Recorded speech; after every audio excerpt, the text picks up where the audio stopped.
So we have some new polling data here from the Russell Sage Foundation on how the 1% thinks versus how the general public thinks. And this is quite informative. So on the issue of the minimum wage, the question is, should the minimum wage be a living wage? When you ask the elite, the top 1%, 40% say yes. So that means, obviously, 60% say no.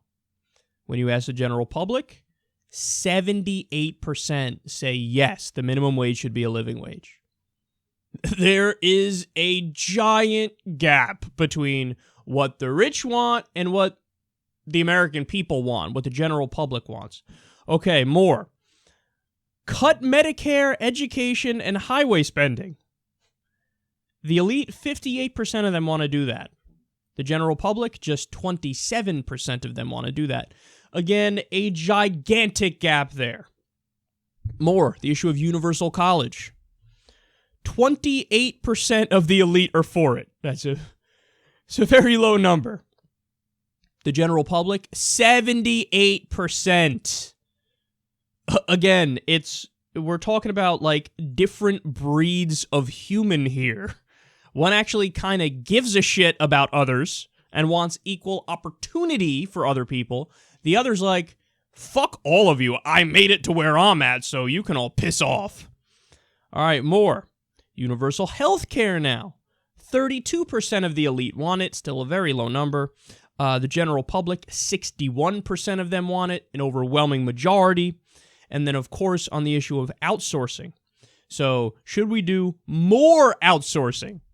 73% of the elite say yes, and of the general public, just 23% say yes. So, I'm just giving you a little snippet here. This isn't, even half of the polling data, and I'll leave a link in the video description box so you could read the rest of it. But on so many issues, you have this gigantic difference. And here's the most important point. Who do you think the politicians are listening to? They're not listening to the general public. They don't care about the American people. They just do not care about what you want. And we actually have polling data that backs this up. And we have, not polling data, excuse me. We have studies that back this up.